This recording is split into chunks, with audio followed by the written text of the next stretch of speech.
നമുക്ക് ലോകത്തിന്റെ എല്ലാ ഭാഗത്തുള്ള എല്ലാ കാര്യങ്ങളും നമുക്ക് ചുരുങ്ങിയ സമയം കൊണ്ട് തന്നെ അറിയാൻ പറ്റുന്നുണ്ടാവും. അപ്പൊ നമുക്ക് എന്തെങ്കിലും സംശയം ഉണ്ടെങ്കിൽ ഇപ്പൊ ഇന്നത്തെ തലമുറയാവട്ടെ, നമ്മൾ പഴയ തലമുറ എന്ന് പറയുന്നില്ല, എല്ലാവരും ഇപ്പോൾ സ്മാർട്ട് ഫോണാണ് ഉപയോഗിക്കുന്നത്. അപ്പോൾ എന്തെങ്കിലും ഒരു ആവശ്യം ഉണ്ടെങ്കിൽ നമ്മൾ നേരെ എടുക്കുകയാണ്, യൂട്യൂബ് എടുക്കുകയാണ്, ഗൂഗിൾ എടുക്കുകയാണ്, നേരെ തന്നെ ഒറ്റ ക്ലിക്കിൽ നമ്മളെ സംശയം നമ്മൾ ചോദിക്കുക ചെയ്യുന്നത്. അപ്പൊ ഇങ്ങനത്തെ ഒരു ക്ലാസിന്റെ ഒരു ആവശ്യകത എന്താണെന്ന് വെച്ച് കഴിഞ്ഞാൽ, നമ്മളിപ്പോൾ ഒരു ഫോൺ എടുത്തു കഴിഞ്ഞാൽ നമുക്ക് ഒരുപാട് അറിവുകൾ കിട്ടുന്നുണ്ടാവും, പല അവകാശവാദങ്ങൾ കിട്ടുന്നുണ്ടാവും. 5 ദിവസം കൊണ്ട് അസുഖം മാറ്റിത്തരാം, 10 ദിവസം കൊണ്ട് ഭക്ഷണം നിർത്തി കഴിഞ്ഞാൽ നിങ്ങളുടെ രോഗം പൂർണ്ണമായിട്ടും മാറും. അങ്ങനെ പല അവകാശവാദങ്ങൾ പലരും നമുക്ക് മുമ്പിൽ വെക്കുന്നുണ്ടാവും. അപ്പോൾ ശരിക്കും നമ്മൾ ശ്രദ്ധിക്കേണ്ടത് എന്താന്ന് വെച്ച് കഴിഞ്ഞാൽ, വിദഗ്ധമായിട്ടുള്ള നമുക്ക് കിട്ടുന്ന അറിവുകളാണ് എപ്പോഴും നമ്മൾ എടുക്കേണ്ടത്. പലരും പല അവകാശവാദങ്ങളും പൊള്ളയായ വാഗ്ദാനങ്ങൾ നമുക്ക് തരുന്നുണ്ടാവും. പക്ഷെ അതിന്റെ പിന്നാലെ പോകാതെ ശാസ്ത്രീയമായി തെളിയിക്കപ്പെട്ടിട്ടുള്ള വിദഗ്ധമായിട്ടുള്ള സ്ഥലങ്ങളിൽ നിന്ന് നിങ്ങൾക്ക് കിട്ടുന്ന അറിവുകളാണ് നിങ്ങൾ ശരിക്കും സ്വായത്തമാക്കേണ്ടത്. അതാണ് നമ്മൾ ശരിക്കും ഫോളോ ചെയ്യേണ്ടത്. അല്ലാതെ ഒരാൾ അവിടെ അങ്ങനെ പറഞ്ഞത് കേട്ടെന്ന് വിചാരിച്ച് നമ്മൾ അതിന്റെ പിന്നാലെ പോയി കഴിഞ്ഞാൽ പോകുന്ന ആരോഗ്യവും പോകുന്ന ബാക്കി ബുദ്ധിമുട്ടുകളൊക്കെ നമ്മൾ തന്നെയാണ് അനുഭവിക്കേണ്ടി വരും. അതാണ് ഇങ്ങനെയുള്ള ഒരു ക്ലാസ്സുകളുടെ ഇന്നത്തെ കാലത്തുള്ള ഒരു ആവശ്യകത എന്ന് വെച്ച് കഴിഞ്ഞാൽ. എനിക്കറിയാം, നിങ്ങൾക്ക് എല്ലാവർക്കും ഏകദേശം നമ്മുടെ പരിചയത്തിലോ ഉമ്മാന്റെ പരിചയത്തിലോ അല്ലെങ്കിൽ നമ്മുടെ അടുത്തുള്ള അയൽവാസിയിലോ അല്ലെങ്കിൽ ഉപ്പാന്റെ പരിചയത്തിലോ ആർക്കെങ്കിലൊക്കെ ആയിട്ട് നമുക്ക് അറിയാം, ഏകദേശം അറിയാം. പലയിടത്തും നമ്മൾ തൈറോയ്ഡ് അസുഖം ഉണ്ട് എന്നുള്ളതൊക്കെ കേട്ടിട്ടുണ്ട്. പക്ഷെ എല്ലാവർക്കും പൊതുവെ ഒരു കാഴ്ചപ്പാടുണ്ട്, നമ്മുടെ ശരീരത്തിൽ എവിടെയെങ്കിലും ഒരു മുഴ കണ്ടു കഴിഞ്ഞാൽ എല്ലാവരും പേടിക്കുകയാണ്, അത് ക്യാൻസർ ആണോ, ഇനി എന്താ ചെയ്യുക, നമ്മുടെ ജീവിതം എന്തായി, പടച്ചോനെ ഇനി എന്താ ചെയ്യുക, ആകെ ബുദ്ധിമുട്ടായല്ലോ ജീവിതം, എൻ്റെ മക്കളൊക്കെ ഇനി എന്ത് ചെയ്യുന്നൊക്കെയുള്ള രീതിയിൽ പൊതുവെ പേടിയാണ് എല്ലാവർക്കും. അപ്പൊ എല്ലാ കാര്യത്തിലും നമ്മൾ പേടിക്കേണ്ടതുണ്ടോ, എല്ലാ മുഴകളും കുട്ടി നമ്മൾ പേടിക്കേണ്ടതുണ്ടോ, തൈറോയ്ഡ് എങ്ങനെയൊക്കെയാണ് വരിക, ആർക്കൊക്കെയാണ് വരല്, എങ്ങനെയാണ് നമുക്ക് മനസ്സിലാക്കാൻ പറ്റുക, വന്നു കഴിഞ്ഞാൽ നമ്മൾ എന്താ ചെയ്യേണ്ടത്, ഇത്രയും കാര്യങ്ങളൊക്കെ കുറച്ച് നിങ്ങളുമായിട്ട് പങ്കുവെക്കാനും നിങ്ങൾക്കുള്ള ചെറിയ സംശയങ്ങൾ എന്തുണ്ടെങ്കിൽ ഇൻഷാ അല്ലാഹ് അത് ക്ലിയർ ചെയ്ത് തരാമെന്നാണ് ഞാൻ ഉദ്ദേശിക്കുന്നത്. ചെറിയൊരു പരിപാടിയാണ് നമ്മളിവിടെ ഉദ്ദേശിക്കുന്നത്. നിങ്ങൾക്കുള്ള ചെറിയ സംശയങ്ങൾ മാറ്റിത്തരാം, തൈറോയിഡിനെ കുറിച്ചിട്ട് മിനിമം ആയിട്ട് നിങ്ങൾ അറിയേണ്ട കുറച്ച് കാര്യങ്ങൾ നിങ്ങൾക്ക് പറഞ്ഞു തരാം. ഇത്രയും കാര്യങ്ങളാണ്. അപ്പോൾ തുടങ്ങുമ്പോൾ ഞാൻ 2 ആൾക്കാരെ നിങ്ങൾക്ക് പരിചയപ്പെടുത്തിയിട്ടാണ് ഞാൻ തുടങ്ങാൻ ഉദ്ദേശിക്കുന്നത്. അപ്പൊ എൻ്റെ അടുത്തേക്ക് ഒരു രോഗി വന്നു. ആ രോഗി പറയാണ്, ഡോക്ടറെ എൻ്റെ മോളുണ്ട്, ഒരു 10-18 വയസ്സായി, എപ്പോഴും നോക്കിക്കഴിഞ്ഞാൽ ഒരേ കിടത്തം തന്നെയാണ്, ഒന്നും ചെയ്യില്ല, ഒരു ഉഷാറില്ല, ഒന്നിനും ഒരു താല്പര്യമില്ല, എപ്പം നോക്കിക്കഴിഞ്ഞാൽ ഒരേ കിടത്തം, ഒരു പഠിത്തത്തിലോ കാര്യത്തിലോ ഒന്നിലും ഒരു ഉഷാറില്ല. ഓളാണെന്നുണ്ടെങ്കിൽ ഒന്നും കഴിക്കണില്ലെങ്കിൽ ആളിങ്ങനെ ചേർത്ത് വരികയാണ്, തടിച്ചു വരുന്നുണ്ട് എന്ന് പറയുന്നുണ്ട്. അപ്പൊ ഡോക്ടറെ ഇത് എന്താണ് പ്രശ്നം, മോൾ എന്താണ് ഇങ്ങനെ ഒരു ഉഷാറില്ലല്ലോ, ആളിങ്ങനെ തടിച്ചു വരികയാണ്, ഒന്നിനൊരു ഉഷാർ, ഒരു താല്പര്യമില്ല, അങ്ങനെയല്ലാതെ. അതാണ് നമ്മളൊരു രോഗി. രണ്ടാമത് വേറൊരു രോഗി വന്നു, ഒരു ഉമ്മ വന്നിട്ട് പറയാണ്, ഡോക്ടറെ എൻ്റെ മോൾക്ക് ഇതാ ഒരു 23 വയസ്സായി, ഞാൻ കല്യാണ കാര്യങ്ങളൊക്കെ നോക്കുന്നുണ്ട്, ഞാൻ എത്രയൊക്കെ കിണഞ്ഞ് നോക്കിയിട്ടും ഉള്ള ലേഹിയൊക്കെ കൊടുത്തിട്ടും ഉള്ള വഴങ്കഞ്ഞിയൊക്കെ കൊടുത്തിട്ടും ആളെന്തോ തടിക്കുന്നില്ല, ആളിങ്ങനെ മെലിഞ്ഞ് പോവാണ്, കല്യാണമൊക്കെ നോക്കല്ലേ, അതൊക്കെ ഒന്ന് ശരിയാവണ്ടേ. അപ്പൊ 2 രോഗികളാണ് ഇപ്പൊ നമുക്കിവിടെ വന്നിട്ടുള്ളത്. ഒരാളിങ്ങനെ തടിച്ച് വരുന്നത്, ഒരാളിങ്ങനെ മെലിഞ്ഞ് പോകുന്നു. ഡോക്ടറോട് ചോദിച്ചപ്പോൾ ഡോക്ടർ പറയാണ് 2 ആൾക്കും തൈറോയ്ഡാണ് അസുഖം. അതെങ്ങനെ ശരിയാവാ? ഒരാൾ തടിച്ചു പോകുന്നത് തൈറോയ്ഡാണ് അസുഖം എന്ന് പറയുന്നത്, ഒരാൾ മെലിഞ്ഞു പോകുന്നത് അതും തൈറോയ്ഡാണ് അസുഖം എന്ന് പറയുന്നത്. അപ്പൊ നമ്മൾ സ്വാഭാവികമായിട്ട് ചിന്തിക്കും, ഇതെന്താ രണ്ടും ഇങ്ങനെ തന്നെ വരുമോ എന്നുള്ളത്. അപ്പോഴാണ് നമ്മൾ തൈറോയിഡിനെ കുറിച്ചിട്ടും തൈറോയിഡിന്റെ പ്രവർത്തനങ്ങളെ കുറിച്ചിട്ടും നമ്മൾ അറിയേണ്ടത്. ഉമ്മാക്ക് തൈറോയിഡ് എന്ന് പറഞ്ഞാൽ എവിടെയാണ് ഉമ്മാക്ക് തോന്നുന്നത്, എവിടെയാണ് തൈറോയിഡ് ഉള്ളത്? ഓപ്പറേഷൻ കഴിഞ്ഞിട്ട് വന്നിരിക്കുകയാണ്. ശരി. അപ്പൊ കൂടുതൽ കാര്യങ്ങൾ അറിയണ്ടാവും. ശരി. ക്യാൻസറിന്റെ ബുദ്ധിമുട്ട്. ശരി. അതിനെ കുറിച്ചിട്ട് നമ്മൾ എന്തായാലും സംസാരിക്കുന്നുണ്ടാവും കേട്ടോ. അപ്പൊ തൈറോയിഡ് എവിടെയാണ് ഉമ്മാനോട് പറഞ്ഞിട്ടുണ്ടായിരുന്നത്? ശരി. അപ്പൊ നിങ്ങൾക്കൊക്കെ അറിയുന്നത് പോലെ തന്നെ തൈറോയിഡ് എന്ന് പറഞ്ഞത് നമ്മുടെ ശരീരത്തിലെ ഒരു ഗ്രന്ഥിയാണ്. ഗ്രന്ഥി എന്ന് പറഞ്ഞു കഴിഞ്ഞാൽ നമ്മുടെ ശരീരത്തിന്റെ ഓരോ പ്രവർത്തനങ്ങൾക്ക് വേണ്ടിയിട്ട് ഒരുപാട് കാര്യങ്ങൾ ശരീരത്തിൽ ഉണ്ടാവുന്നുണ്ട്. ഹോർമോണുകൾ എന്ന് പറയും. നമ്മുടെ ശരീരത്തിൽ ഇപ്പോൾ ഇൻസുലിൻ നമ്മൾ പറയല്ലോ, എല്ലാവരും കേൾക്കുന്നതാണ്, ഷുഗറുള്ള ആൾക്കാർക്ക് ഇൻസുലിൻ വെക്കണം എന്ന് പറയും. അപ്പൊ ഇൻസുലിൻ എന്ന് പറഞ്ഞത് പാൻക്രിയാസ് എന്ന് പറഞ്ഞ ഗ്രന്ഥി ഉണ്ടാക്കുന്ന ഒരു ഹോർമോണാണ്. അതുപോലെ തന്നെ തൈറോയിഡ് ഉണ്ടാക്കുന്ന ഒരു ഹോർമോണാണ് തൈറോയിഡ് ഹോർമോൺ. അത് നമ്മുടെ ശരീരത്തിലെ എല്ലാവിധ പ്രവർത്തനങ്ങൾക്ക് വേണ്ടിയിട്ടും ആവശ്യമായിട്ടുള്ള ഒരു ഹോർമോണാണ്. ഇപ്പൊ നമ്മൾ പറയും, സാധാരണക്കാരൊക്കെ പറയുന്ന പോലെ ഭക്ഷണം എന്തുണ്ടാക്കുകയാണെങ്കിലും അതിൽ കുറച്ച് ഉപ്പ് കാണുമെന്ന് പറയുന്ന പോലെ നമ്മുടെ ശരീരത്തിന് എന്ത് പ്രവർത്തനത്തിനാണെന്നുണ്ടെങ്കിലും തൈറോയിഡ് ഹോർമോണിന്റെ ആവശ്യമുണ്ട് എന്നുള്ള രീതിയിൽ. ഇപ്പൊ നമ്മുടെ ശരീരത്തിനെ നമ്മളൊരു ഫാക്ടറി ആയിട്ട് എടുക്കുകയാണെന്നുണ്ടെങ്കിൽ, നമ്മുടെ ശരീരം ഇപ്പൊ നമ്മളൊരു ഫാക്ടറി ആയിട്ട് കണക്കാക്കുകയാണെന്നുണ്ടെങ്കിൽ ആ ഫാക്ടറിയിൽ എന്തൊക്കെ ഉണ്ടാവും? ആ ഫാക്ടറിയിൽ ഭക്ഷണമൊക്കെ ഉണ്ടാക്കുന്ന ഒരു മെസ്സ് ഉണ്ടാവും.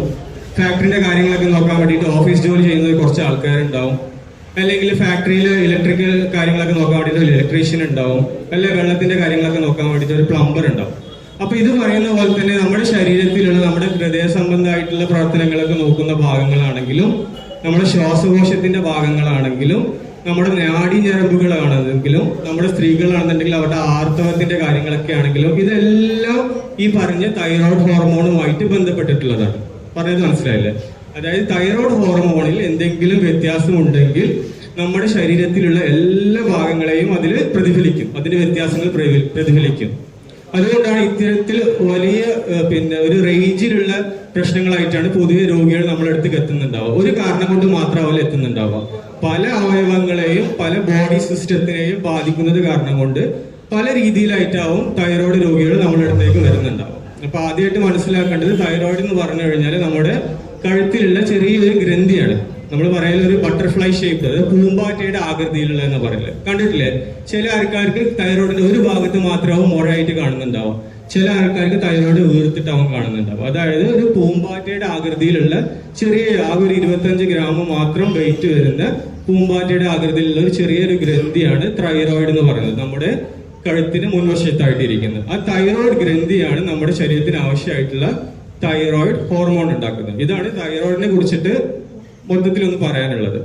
രണ്ടാമത്തേത്, തൈറോയിഡ് എങ്ങനെയാണ് രോഗികളിൽ കാണാം, എന്തൊക്കെയായിട്ടാണ് നിങ്ങളെ പോലുള്ള ആൾക്കാർ നമ്മുടെ അടുത്തേക്ക് വരാറുള്ളത് എന്നുള്ള രീതിയിൽ 2 രീതിയിൽ വരാറുണ്ട്. അതായത് തൈറോയിഡിന്റെ ഹോർമോണിൽ വ്യത്യാസം ഉണ്ടാവുക. ഇപ്പൊ നമ്മൾ പറഞ്ഞു തൈറോയിഡ് ഹോർമോൺ ഉണ്ടാക്കുമെന്ന് പറഞ്ഞു, പാൻക്രിയാസ് ഇൻസുലിൻ ഉണ്ടാക്കുന്നത് പോലെ, അല്ലെങ്കിൽ നമ്മുടെ മാസക്കൂലി അല്ലെങ്കിൽ ഗർഭധാരണത്തിന്റെ സമയത്ത് ഉണ്ടാവുന്ന ഹോർമോൺ പോലെ, അല്ലെങ്കിൽ നമ്മൾ കുട്ടിക്ക് പാല് കൊടുക്കാൻ ഉണ്ടാവുന്ന ഹോർമോൺ പോലെ തൈറോയിഡ് ഒരു ഹോർമോൺ ഉണ്ടാക്കുന്നുണ്ട്. ആ ഹോർമോണിലെ ഏറ്റക്കുറച്ചിലായിട്ടാവും കുറച്ച് ആൾക്കാരെ നമ്മുടെ അടുത്തേക്ക് വരുന്നുണ്ടാവും. രണ്ടാമതൊരു വിഭാഗം വരുന്നുണ്ടാവില്ല, എന്തായിട്ടാവും? കഴുത്തിൽ വീർത്ത് കാണുന്നത് പോലെ കണ്ടു, മുഴ കാണുന്നത് പോലെ കണ്ടു, ഞാൻ കണ്ണാടി നോക്കുമ്പോൾ കഴുത്തിൽ എന്തോ ഒരു ചെറിയ തടിപ്പ് പോലെ കണ്ടു, അല്ലെങ്കിൽ അയൽവാസിയുള്ള താത്തനോട് പറയും, എന്താ മോളെ എന്റെ കഴുത്തിലൊരു മുഴ കാണുന്നുണ്ടല്ലോ. അപ്പൊ ചിലപ്പോൾ നമ്മൾ ശ്രദ്ധിച്ചിട്ടുണ്ടാവില്ല, ദിവസം 3, 4, 5 നേരം നമ്മൾ കണ്ണാടി നോക്കുന്നുണ്ടാവും, പക്ഷെ നമ്മൾ ശ്രദ്ധിച്ചിട്ടുണ്ടാവില്ല കഴുത്തിലൊരു ഉയർന്നതല്ല പോലെ. പക്ഷെ അടുത്തടുത്തുള്ള ഒരാളോ നമ്മളോട് പറയുന്നുണ്ടാവും, എന്റെ കഴുത്തിൽ എന്തോ ചെറിയൊരു തെണർപ്പ് പോലെ കാണുന്നുണ്ടല്ലോ എന്ന് പറയുന്നുണ്ടാവും. അപ്പൊ ഈ ഒരു 2 രീതിയിലാണ് പൊതുവെ തൈറോയിഡ് നമുക്ക് വരാറുള്ളത്, ഹോർമോണിലുള്ള വ്യത്യാസം കൊണ്ടോ അല്ലെങ്കിൽ മുഴയായിട്ട് വരാറുള്ളത്. ഞാൻ നേരത്തെ പറഞ്ഞതുപോലെ തന്നെ ഹോർമോൺ ആണെങ്കിൽ അത് കൂടിയാലും പ്രശ്നമാണ്, കുറഞ്ഞാലും പ്രശ്നമാണ്. നമുക്ക് വേണ്ട ഒരു അളവിൽ നിൽക്കുമ്പോഴാണ് നമുക്ക് കറക്റ്റ് ആയിട്ടുള്ള നമ്മുടെ ശരീരത്തിലെ എല്ലാ പ്രവർത്തനങ്ങളും മുന്നോട്ട് പോകുന്നത്. അപ്പൊ തൈറോയിഡ് കൂടുമ്പോഴാണ് ഞാൻ നേരത്തെ പറഞ്ഞതുപോലെ തന്നെ എന്താ സംഭവിക്കുക, ഹോർമോൺ കൂടുമ്പോൾ നമ്മുടെ ശരീരത്തിൽ കൂടുതലായിട്ട് അതിന്റെ വ്യത്യാസങ്ങൾ ഉണ്ടാവുമ്പോഴാണ് ആൾ മെലിഞ്ഞ് പോകുന്ന കാര്യങ്ങൾ പറഞ്ഞിട്ടുണ്ടായിരുന്നു. തൈറോയിഡ് ഹോർമോൺ കുറയുമ്പോൾ എന്താ ചെയ്യുക, നമ്മുടെ ശരീരത്തിൽ അതിന്റെ പ്രവർത്തനങ്ങളൊന്നും നടക്കാതിരിക്കുമ്പോഴാണ് അത് വീർത്ത് തടിച്ചു വരുന്നത് പോലെ തോന്നുന്നത്. അപ്പൊ സാധാരണഗതിയിൽ തൈറോയ്ഡ് ഹോർമോൺ കുറവുള്ള ആൾക്കാർക്ക് കാണുന്ന ലക്ഷണങ്ങൾ നമ്മൾ പറയല്, എപ്പോ നോക്കിയാലും ആളൊരു ഉറക്കാണ്, എപ്പോ നോക്കിയാലും ആളൊരു ക്ഷീണാണ്, ഒന്നിനൊരു താല്പര്യമില്ലാത്ത രീതിയിൽ, അല്ലെങ്കിൽ ഭയങ്കരമായിട്ട് മുടി കൊഴിച്ചിലായിട്ട് ഉണ്ടാവുക, അല്ലെങ്കിൽ ഇപ്പൊ പറയുന്നത് പോലെ തന്നെ മാസക്കുളി ഒന്നും തീരെ ഉണ്ടാവാത്ത പോലെ, അല്ലെങ്കിൽ നമ്മൾക്ക് വയറ്റുന്ന ശോധന ഭയങ്കരമായിട്ട് കുറവാണ്. ഇതിനൊക്കെ നമ്മൾ ശ്രദ്ധിക്കേണ്ടത് എന്താണെന്ന് വെച്ച് കഴിഞ്ഞാൽ ഇത്രയും കാര്യങ്ങളൊക്കെ വേറെ പല കണ്ടീഷനിലും ഉണ്ടാവും, തൈറോയിഡ് കൊണ്ട് മാത്രമാണെന്ന് നിർബന്ധമില്ല. ഇപ്പൊ ഒരാൾ പറയണേ എനിക്ക് വയറ്റുന്ന തീരെ പോകുന്നില്ല എന്ന് പറഞ്ഞു കഴിഞ്ഞാല് വയറ്റുന്ന പോകാത്തത് ഒരു കാരണം കൊണ്ട് മാത്രമല്ല, ഒരുപാട് കാരണം ഉണ്ടാവും. അതിലൊരു കാരണമാണ് തൈറോയിഡ്, അത് നമ്മൾ നോക്കുന്നുണ്ടാവും. അത് ക്ലിയർ ആണെന്നുണ്ടെങ്കിലാണ് ബാക്കി ഭാഗങ്ങൾ നമ്മൾ നോക്കുക. അപ്പൊ തൈറോയിഡ് ഇപ്പൊ കുറഞ്ഞിട്ടുള്ള കുറച്ച് കാര്യങ്ങളാണ് ഞാൻ പറഞ്ഞിട്ടുണ്ടായിരുന്നത്. തൈറോയിഡ് കൂടിക്കഴിഞ്ഞു കഴിഞ്ഞാൽ ഇതിന് നേരെ ഓപ്പോസിറ്റ് ആണ് ഉണ്ടാവുക. അതായത് ആൾക്ക് എപ്പോ നോക്കിയാലും ഒരു വെപ്രാളം, ഒരു ടെൻഷന്, എപ്പോ നോക്കിയാലും വേർക്ക, നെഞ്ചിടിപ്പ് ഭയങ്കരമായിട്ട് കൂടുക, വയറ്റിന്ന് ഇങ്ങനെ പോയിക്കൊണ്ടേ ഇരിക്കുക, അല്ലെങ്കിൽ എപ്പോ ആളെ തൊട്ട് നോക്കി കഴിഞ്ഞാൽ ആള് ഭയങ്കര ചൂടുള്ളവർ. നമ്മൾ ചില ആൾക്കാർ പോകുമ്പോൾ നമ്മൾ ഷെയ്ക്കാൻ്റെ എടുക്കുമ്പോൾ കൈ എടുക്കുമ്പോൾ നമ്മൾ എപ്പോഴും തന്റെ ശരീരം ഭയങ്കരമായിട്ട് ഇങ്ങനെ ചൂടായിട്ട് നിൽക്കുന്നത്, ഈ എന്തെങ്കിലും വലിച്ചു കൂടുന്നു ചോദിക്കുമല്ലേ. അതൊക്കെ പൊതുവെ കാണുന്നത് തൈറോയ്ഡ് ഹോർമോൺ കൂടുതലാവുമ്പോഴാണ്, തൈറോയ്ഡ് കൂടുമ്പോഴാണ് അങ്ങനെ ഒരു ലക്ഷണങ്ങൾ ഉണ്ടാവുക. അപ്പൊ കഴുത്തിലൊന്നും മുഴ കാര്യങ്ങളൊന്നും ഇല്ലാത്ത ഒരാള് നമ്മൾ OP-യിലേക്ക് വരുമ്പോൾ ചിലപ്പോൾ പറയുന്നത് ഈ ലക്ഷണങ്ങളാവും, തൈറോയ്ഡ് കുറഞ്ഞിട്ടുള്ള ലക്ഷണങ്ങളോ അല്ലെങ്കിൽ കൂടിയിട്ടുള്ള ലക്ഷണങ്ങളോ ആവും. അതിന് നമ്മൾ കാരണങ്ങൾ നോക്കിയിട്ടാണ് നമ്മൾ അതിനുള്ള ചികിത്സ കാര്യങ്ങളൊക്കെ ചെയ്യുന്നത്. രണ്ടാമത് നമ്മൾ പറഞ്ഞത് എന്തായിരുന്നു, കഴുത്തിൽ മുഴ വരുമ്പോഴെന്ന്. അപ്പൊ നിങ്ങൾ പേടിക്കേണ്ട ഒരു ആവശ്യമില്ല. അതായത് ഹോർമോണിൽ വ്യത്യാസം ഇല്ലെങ്കിൽ കുഴപ്പമൊന്നുമില്ല, മുഴയാണെന്നുണ്ടെങ്കിൽ എന്തോ പേടിക്കേണ്ട കാര്യമാണ്, കുറച്ചോനെ അത് ക്യാൻസർ ആണോ എന്നൊക്കെ വിചാരിക്കേണ്ട ആവശ്യമൊന്നുമില്ല.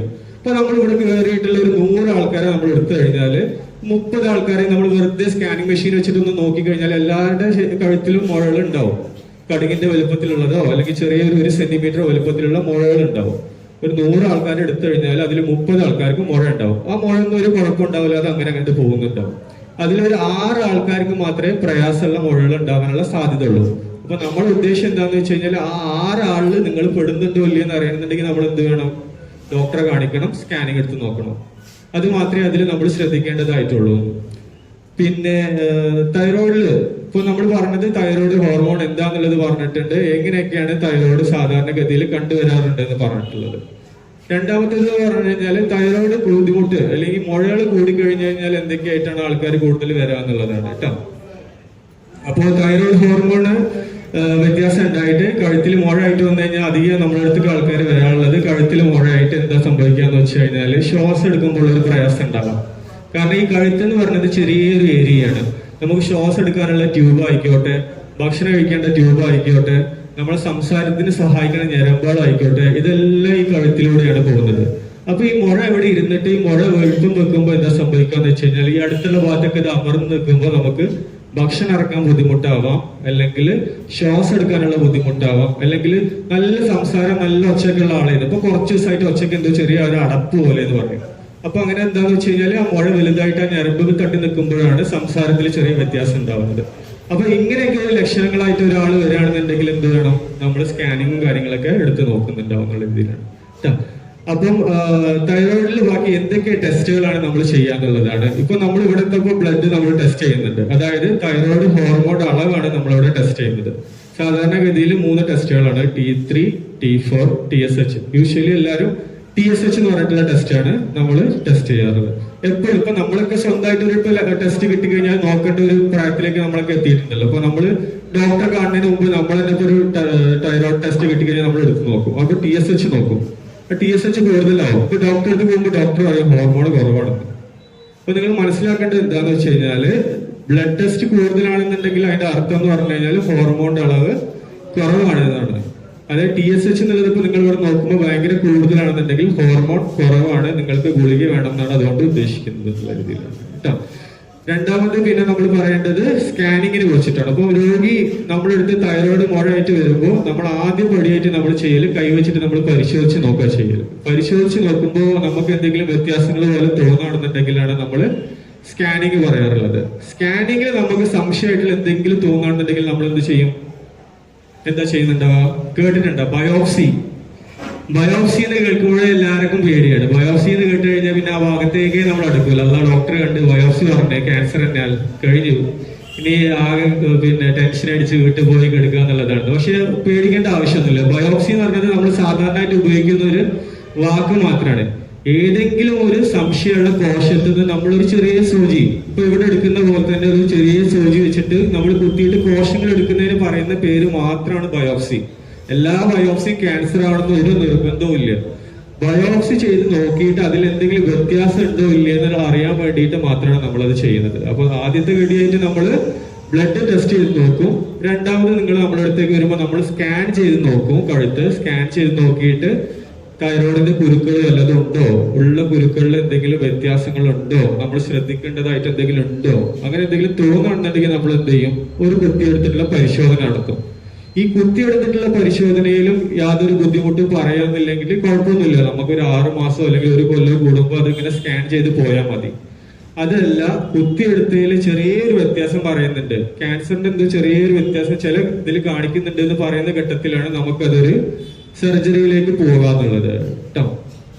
രണ്ടാമതായിട്ട് അടുത്തായിട്ട് പറയാനാണെന്നുണ്ടെങ്കിൽ എന്തൊക്കെ തരത്തിലുള്ള ചികിത്സകളാണ് നമുക്ക് തൈറോയിഡിൽ ഉള്ളത് എന്നുള്ളതാണ്. അതായത് എല്ലാ തൈറോയിഡ് മുഴക്കും നമുക്ക് പിന്നെ സർജറിയുടെ ആവശ്യം ഉണ്ടോ എന്നുള്ളതാണ്.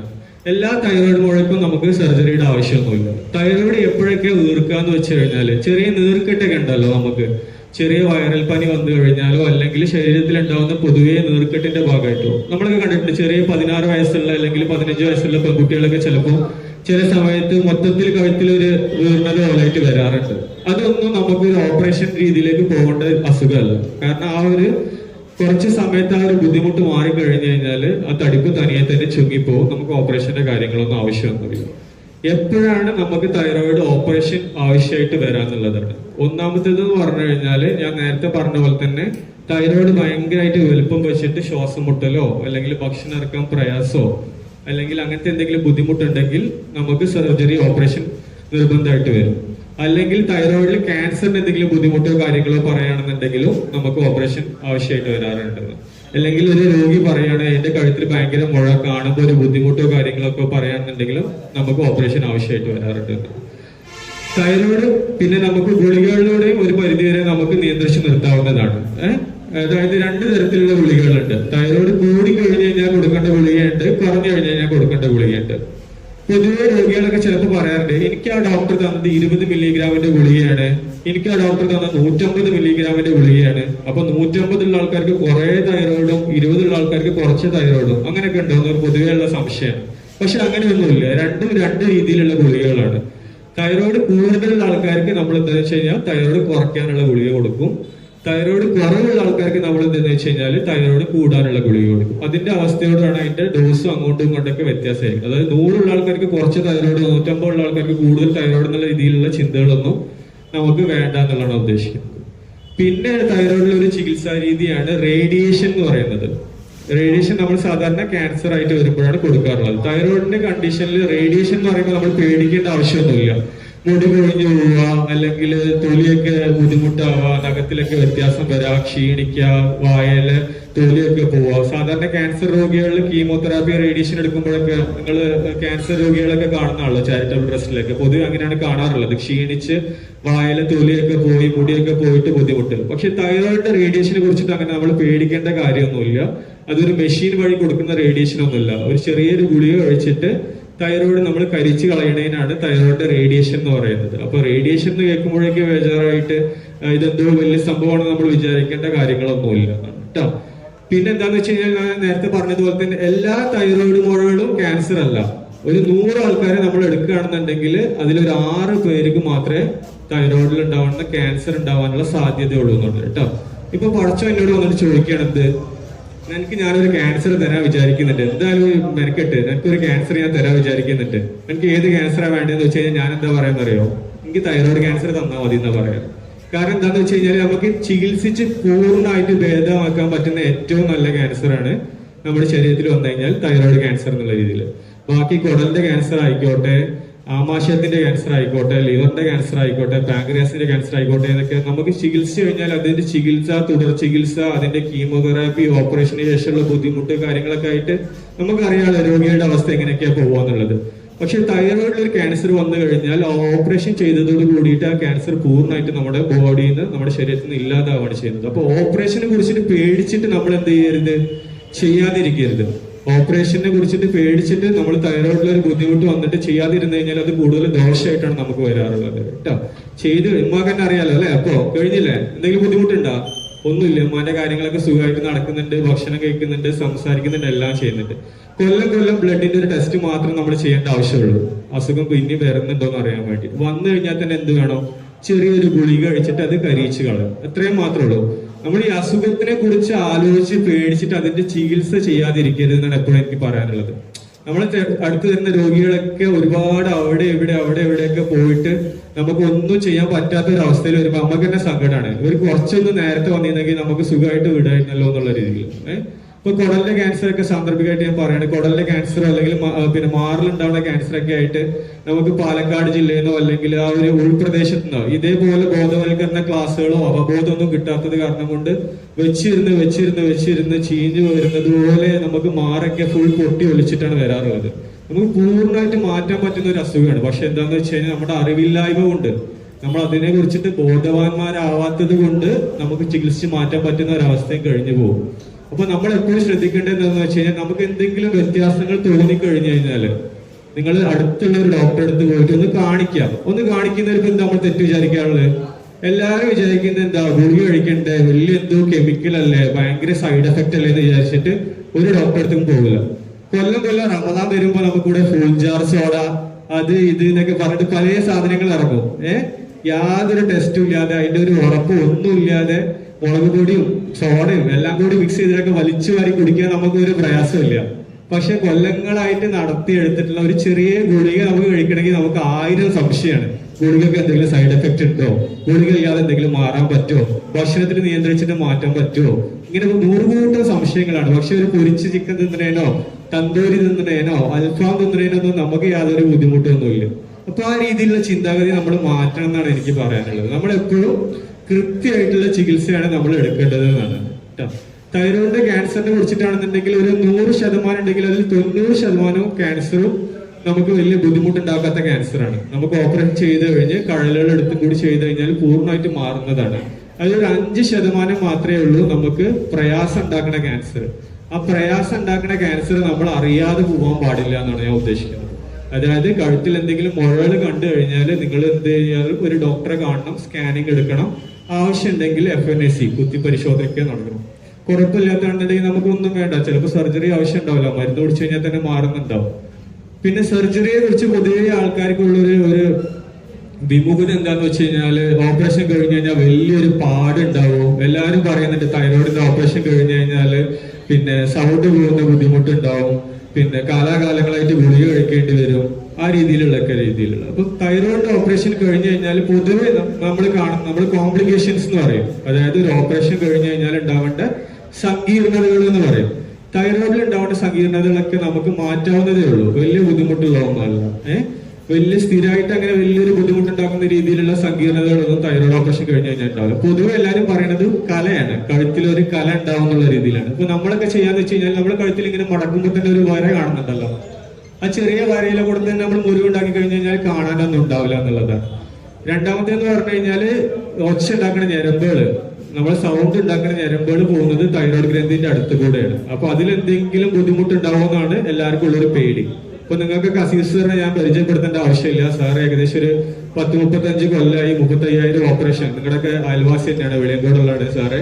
സാർ നമ്മൾ ദയ ഹോസ്പിറ്റലിൽ ഒരു 35 വർഷമായിട്ട് 35,000 സർജറികളായി ചെയ്യുന്നു. അപ്പൊ നമ്മൾ ചെയ്യുമ്പോഴൊക്കെ നമ്മൾ അത്രയും സൂക്ഷ്മമായിട്ട് നോക്കിയിട്ട് ആ ഞരമ്പുകളൊക്കെ നമ്മൾ അത്രത്തോളം സേഫ് ഗാർഡ് ചെയ്തിട്ടാണ് നമ്മൾ സർജറി ചെയ്യുക.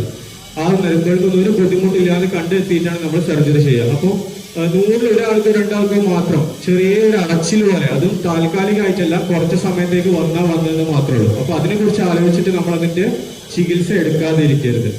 പിന്നെ ഒരു ബുദ്ധിമുട്ട് എന്ന് പറഞ്ഞു കഴിഞ്ഞാൽ തൈറോയിഡിന്റെ തൊട്ട് പിന്നിൽ തന്നെ ആയിട്ടാണ് നമുക്ക് പാരാതൈറോയിഡ് എന്ന് പറഞ്ഞിട്ടുള്ള 2 ഗ്രന്ഥികളുണ്ട്. അതായത് നമ്മുടെ കാൽഷ്യത്തിന്റെ അളവൊക്കെ നിയന്ത്രിക്കുന്നത്. കാൽഷ്യം കുറഞ്ഞു കഴിഞ്ഞാലാണ് പൊതുവെ ചിലർക്ക് പറയുന്നത് കൈ കോച്ചി പിടുത്തം പറയുമല്ലോ നമ്മള്. ചില സമയത്ത് കൈ ഇങ്ങനെ കോച്ചി പിടിക്കുന്നത് പോലെ, അല്ലെങ്കിൽ ചുണ്ടിന് ചുറ്റും തരിപ്പുള്ളത് പോലെ, കൈക്കും കാലിനും തരിപ്പുള്ളത് പോലെ, ഇതൊക്കെ കാൽസ്യത്തിന്റെ അളവ് കുറയുമ്പോഴാണ് ഉണ്ടാവാറുള്ളത്. അപ്പം അതെല്ലാം നോക്കി ബുദ്ധിമുട്ടൊന്നും വരുത്താതെയാണ് സാധാരണ നമ്മളെ പോലുള്ള സർജന്മാർ എപ്പോഴും ഓപ്പറേഷൻ ചെയ്യുന്നത്. ആർക്കും ഒരു ബുദ്ധിമുട്ട് വരുത്തണമെന്ന് നമ്മൾ മനസ്സിലാ വിചാരിക്കാറില്ല.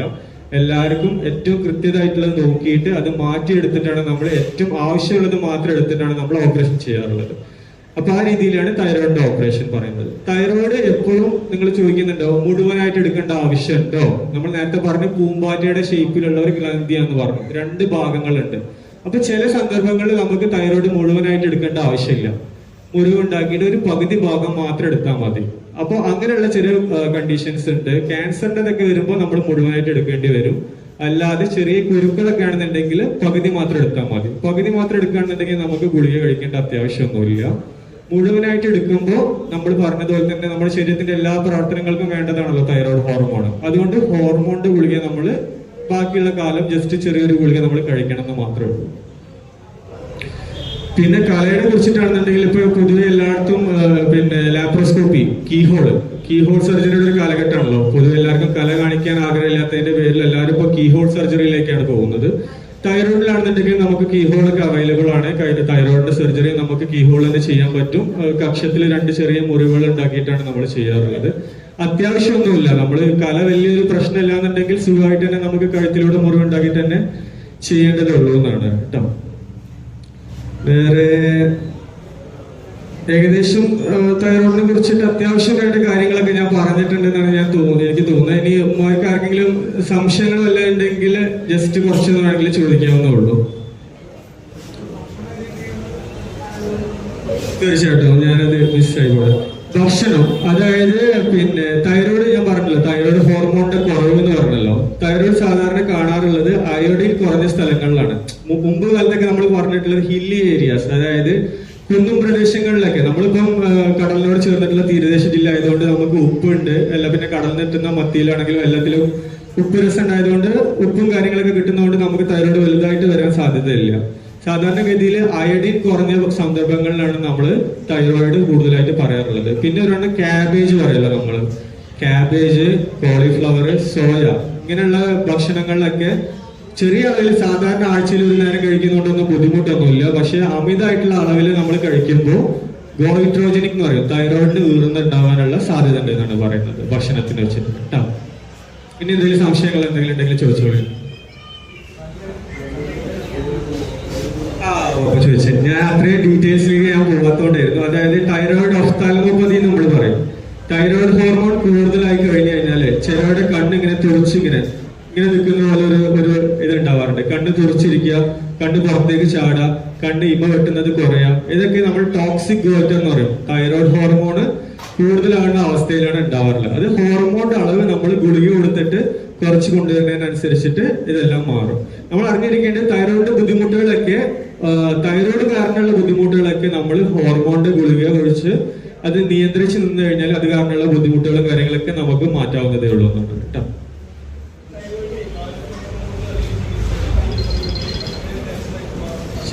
നല്ലൊരു ചോദ്യമാണ്. ഞാനത് നോട്ട് ചെയ്തിട്ടുണ്ടായിരുന്നു. അതായത് എന്റെ ചെറുപ്പത്തിലൊക്കെ ഞാൻ പറയല്ലേ, അവിടെ അടുത്ത് തന്നെ ഉള്ളതാണ്. എന്റെ വീട്ടിൽ മുമ്പിൽ ഒരു ആവമ്മ എന്ന് പറഞ്ഞിട്ട് ഒരു ഉമ്മ ഉണ്ടായിരുന്നു. ആവാന്ന് പറഞ്ഞിട്ട് ആവാന്നാണ് വിളിച്ചിട്ടുണ്ടായിരുന്നു. അപ്പൊ ഉമ്മക്കൊക്കെ നമ്മൾ നോക്കുമ്പോൾ ഒരു നാരങ്ങന്റെ അത്ര വലുപ്പമുള്ള ഒരു മുഴ ഉണ്ട്. നമ്മളെ ചുറ്റുവട്ടത്തൊക്കെ പണ്ടത്തെ കാലത്ത് നമ്മൾ കണ്ടിട്ടുള്ളതാണല്ലോ. എന്റെ രണ്ടാൾക്കാരെ എന്റെ നാട്ടിൽ തന്നെ ഞാൻ കണ്ടിട്ടുണ്ട്. അതായത് ഞാൻ ഇതൊക്കെ പഠിക്കുന്നതിന് മുമ്പായിരുന്നു കേട്ടോ. അപ്പൊ ഒരു ഓറഞ്ചിന്റെ അത്ര വലുപ്പമുള്ള ഒരു മുഴ ഉണ്ട്. ആ ഉമ്മ ഒരു 10-20 കൊല്ലത്തോളം ആ മുഴയോട് ഉമ്മ ജീവിച്ച് യാതൊരു കുഴപ്പമൊന്നുമില്ലായിരുന്നു. എന്നാൽ വേറെ ചില ആൾക്കാരുണ്ട്, അവർക്ക് യാതൊരു കുഴപ്പമുണ്ടാവില്ല. പെട്ടെന്ന് ഒരു മുഴ കണ്ട് ഒരു 6 മാസം കൊണ്ട് മുഴ കണ്ട് വലുപ്പം വെച്ച്. അപ്പൊ ഇത് രണ്ട് രീതിയിലും വരാറുണ്ട്. അതായത് കാലപ്പഴക്കം തോറുമ്പോൾ ആ മുഴയിൽ വ്യത്യാസം വന്നിട്ട് അത് ക്യാൻസർ ആയിട്ട് മാറാനുള്ള സാധ്യതയുണ്ട്. അപ്പൊ നമ്മൾ വിചാരിക്കേണ്ടത് എന്ത്, ഇതിപ്പോ ഒരു 10-20 കൊല്ലമായിട്ടുള്ള മുഴല്ല, ഇതിപ്പോ ഞാൻ എന്താ കാണിക്കാനുള്ളത്, അങ്ങനെ വിചാരിക്കരുത്. കൊല്ലം നമ്മളൊന്ന് സ്കാൻ ചെയ്തിട്ട് അതിലെന്തെങ്കിലും വ്യത്യാസങ്ങൾ വരുന്നുണ്ടോ എന്നുള്ളത് നമ്മൾ സ്കാൻ ചെയ്ത് നോക്കണം. ആ സ്കാൻ ചെയ്ത് നോക്കിയിട്ട് അതിൽ വ്യത്യാസങ്ങൾ തോന്നുന്നുണ്ടെങ്കിൽ എന്ത് ചെയ്യണം, നമ്മളത് സൂചി വെച്ചിട്ട് കുത്തിയെടുത്ത് പരിശോധിക്കും. അത്രയും കാര്യങ്ങളാണ് നമ്മൾ ചെയ്യേണ്ടത്.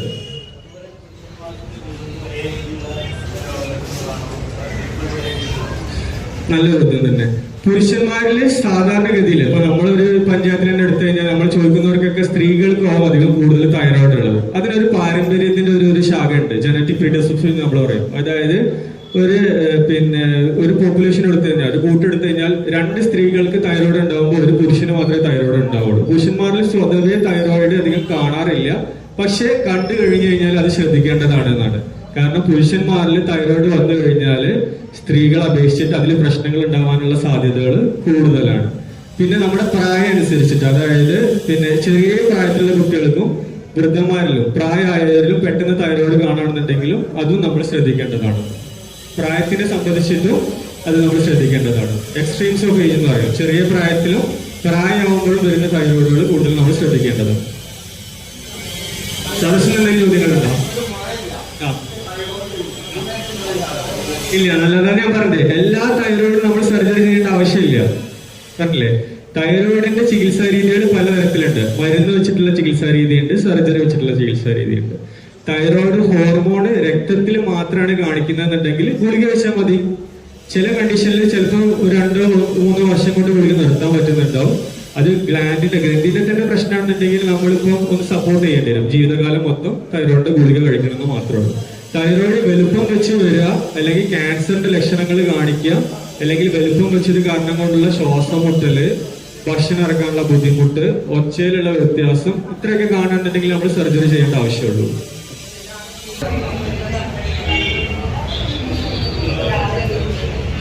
അതായത് 10-20 കൊല്ലം മുമ്പ് തൈറോയിഡ് സർജറി കഴിഞ്ഞു. അന്ന് കുറച്ച് സമയം ഗുളിക കഴിച്ചിട്ടുണ്ടായിരുന്നു.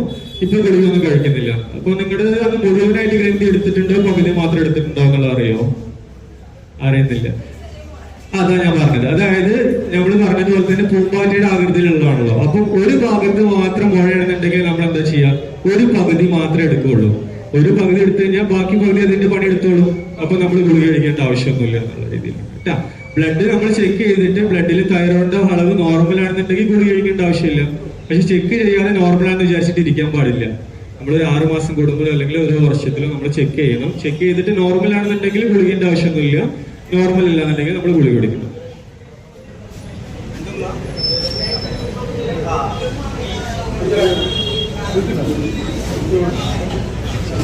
ഉമ്മാക്ക് എന്താന്ന് വെച്ച് കഴിഞ്ഞാൽ ഉമ്മ ഇപ്പൊ ഇവിടെ പറഞ്ഞിട്ടുണ്ടായിരുന്നു ഉമ്മാക്ക് ക്യാൻസറിന്റെ ബുദ്ധിമുട്ടായിരുന്നു, തൈറോയിഡിന്റെ ഓപ്പറേഷൻ ചെയ്തു എന്ന് പറഞ്ഞു. അപ്പൊ നമ്മൾ പറഞ്ഞല്ലോ തൈറോയിഡ് എന്ന് പറയുന്നത് ഹോർമോൺ ഉണ്ടാക്കുന്ന ഗ്രന്ഥിയാണ്. അപ്പൊ ആ ഹോർമോൺ ഉണ്ടാക്കുന്ന ഗ്രന്ഥി പോയി കഴിഞ്ഞു കഴിഞ്ഞാല് നമ്മുടെ ശരീരത്തിന് ഹോർമോൺ വേണമല്ലോ. അപ്പൊ അത് നമ്മൾ ഗുളിക രൂപത്തിൽ നമ്മൾ കഴിക്കണം. അത് നമ്മൾ സ്ഥിരമായിട്ട് കഴിക്കണം എന്നാണ് കേട്ടോ. അപ്പൊ അത് നമ്മൾ സാധാരണ അതിനെ കുറിച്ച് ബുദ്ധിമുട്ടൊന്നും വിചാരിക്കണ്ട. ചെറിയൊരു ഗുളിക രാവിലെ ഒരു വയറ്റിൽ കഴിക്കാന്നല്ലേ ഉള്ളൂ, അത് കഴിക്കാന്നുള്ളതാണ്. കാൽസ്യത്തിന് നമ്മൾ പറയുന്നത് പൊതുവെ നമ്മുടെ നാട്ടിലുള്ള മത്തി കാര്യങ്ങള്, മത്തി അല്ലെങ്കിൽ കടലിട്ടുന്ന മീന്, പിന്നെ മുട്ട, പാലൊക്കെ തന്നെ കുടിക്കാനാണ് പറയുന്നത്. ഒരു പരിധിക്ക് അപ്പുറം കാൽസ്യം കുറയുന്നുണ്ടെങ്കിൽ ഗുളിക കഴിക്കുന്നതുകൊണ്ട് ബുദ്ധിമുട്ടൊന്നുമില്ല. അങ്ങനെ സൈഡ് എഫക്ട് ഉണ്ടാക്കുന്നതൊന്നുമല്ല കേട്ടോ.